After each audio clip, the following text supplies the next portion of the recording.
You're watching once again a YouTube video presentation of the University of Wyoming Center on Aging.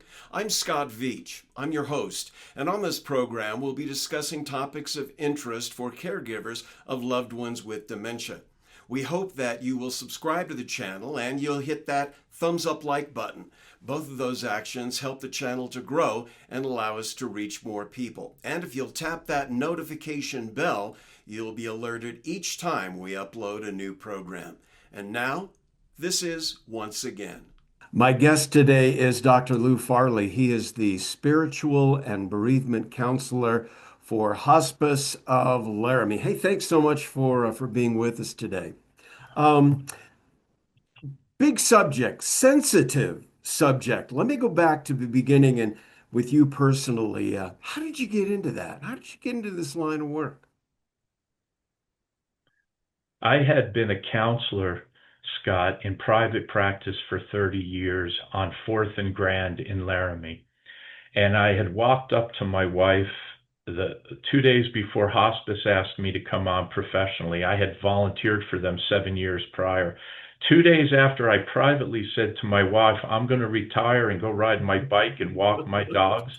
6 years ago, hospice came to me and asked if I would come on in these roles, and I've never looked back. Famous last words, huh? Yeah, that was a 2 day thought of retirement. Yeah, yeah. So it didn't last all that long. So the spiritual and bereavement counselor, what exactly is that? What do you do? Let's break that down, Scott. Spiritual counselor, it's unique to the person performing the role. In my performance of the role, I define spirituality along existential lines. I'm asking myself, how are people, how are patients and families, our community, our nurses and CNAs, how are people answering the question, where do you find meaning? Where do you find purpose? Where do you find joy? What's your relationship with yourself? What's your relationship with your family, with life with a capital L, with death, with pain, with this disease? What's your relationship to all these things? My job as the spiritual counselor is to listen closely enough and respond effectively enough to optimize the wholesome, healing, consoling answers, help optimize access to those for our patients, families, staff, and community.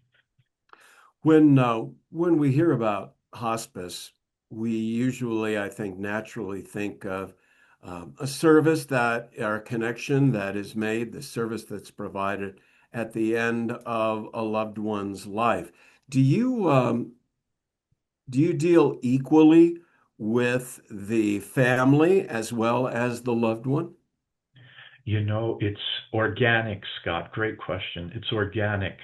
Um, People will indirectly or directly request services if they're seeking services.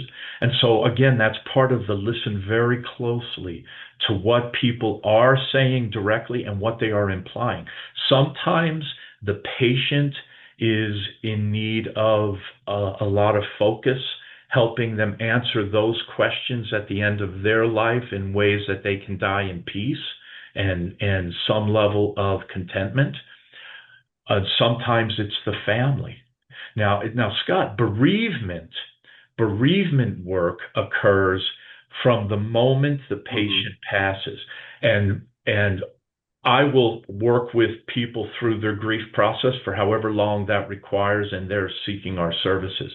Um, the bereavement work has to do with helping people find their strength, find their meaning, find their path through their grief in a way that actually blesses their life, enriches their life, and encourages and supports a functional, wholesome life posthumously of their loved one.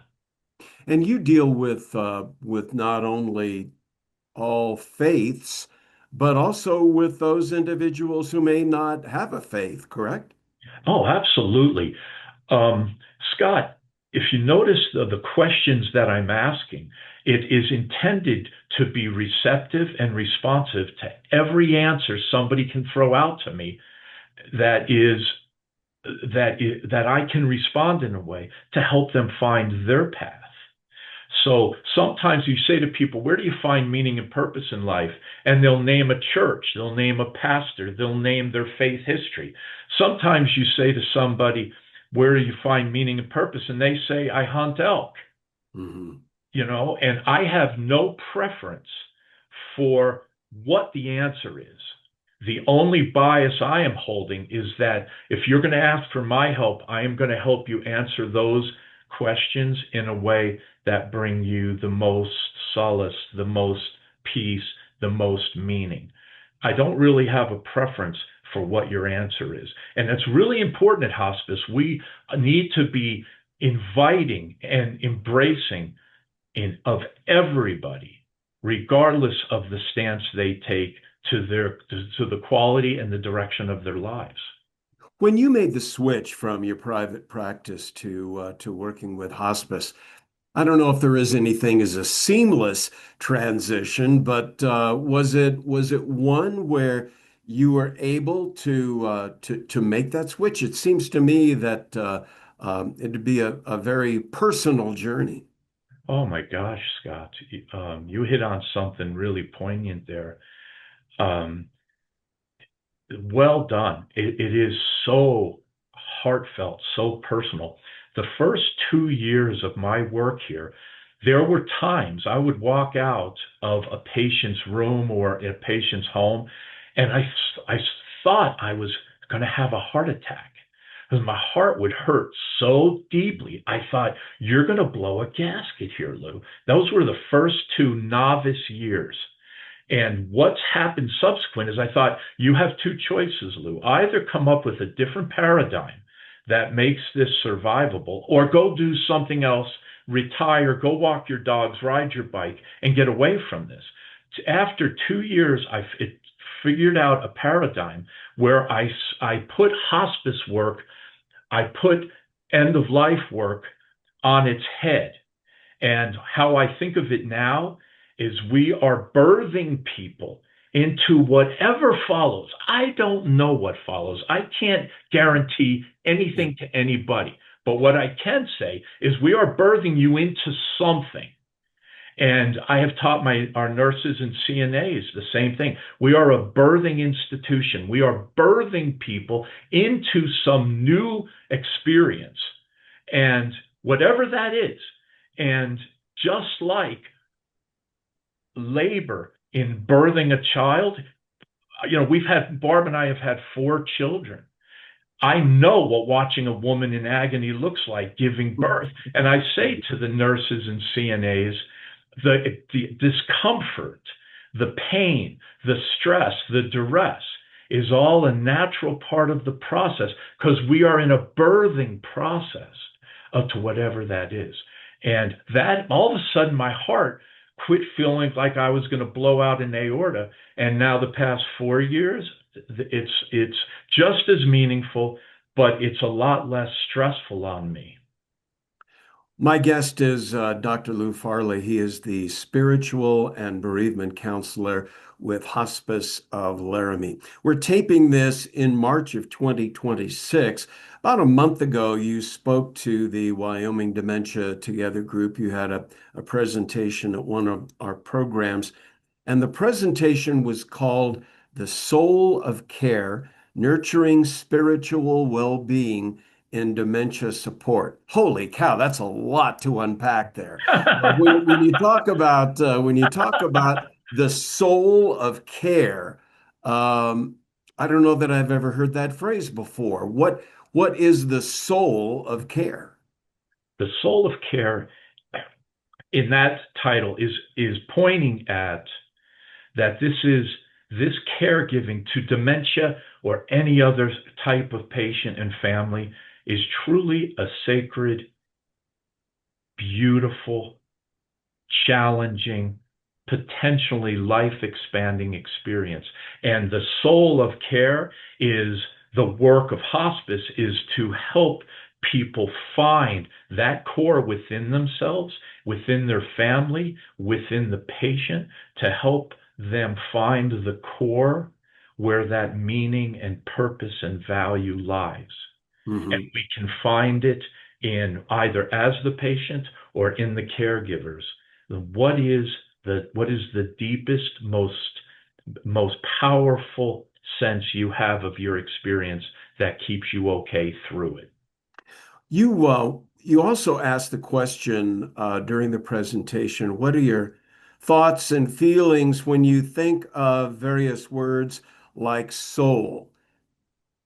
And I think you could get limitless responses to that when we talk about the soul. What do you see in it?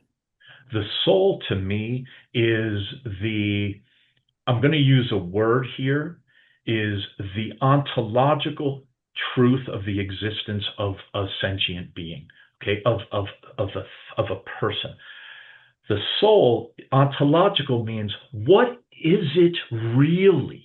Not what are people posturing as, not what clothes are they wearing, not what money do they make, not what vocational success do they have. The soul is the aspect of each of us that is unequivocally, unadulterated truth. You also talk about what are your thoughts, your feelings when you think of nurturing. Now, I think in relation to hospice, I see that as something that the family does. But I'm wondering, can the loved one provide nurturing also in those circumstances? To whom? To the family, in Oh, reassurance, oh yeah, my gosh. Oh my gosh.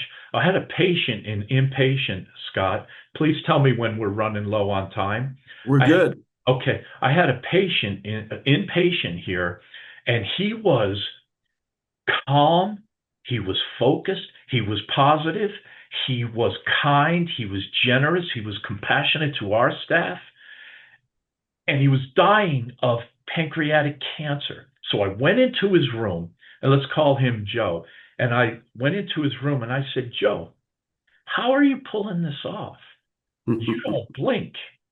And he said to me, Lou, and now here's a faith-based response. I loved it. He said, I'm dying for Jesus. I said, Joe, what does that mean? He says, Lou, I have children, adult children, and I have grandchildren watching me die. I have Yeah. one shot to teach them how to die well. And he said, I'm not missing this shot, and I'm going to do it every day till my last breath. That guy was like 4 or 5 years ago. I had that conversation, Scott. Never forgot that. I'm dying for Jesus, and this is how I'm going to bless my family in that. It was incredible. Wow.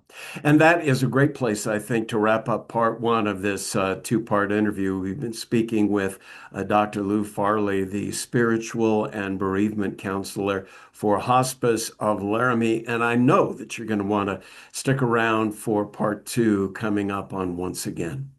You've been watching Once Again, a YouTube video presentation of the University of Wyoming Center on Aging. We hope, if you haven't done so already, that you'll subscribe to the channel and hit that thumbs up like button. Both of those actions help the channel to grow and allow us to reach more people. And if you'll tap that notification bell, you'll be alerted each time we upload a new video. Thanks so much for being with us. I'm Scott Veach. We'll see you again next time.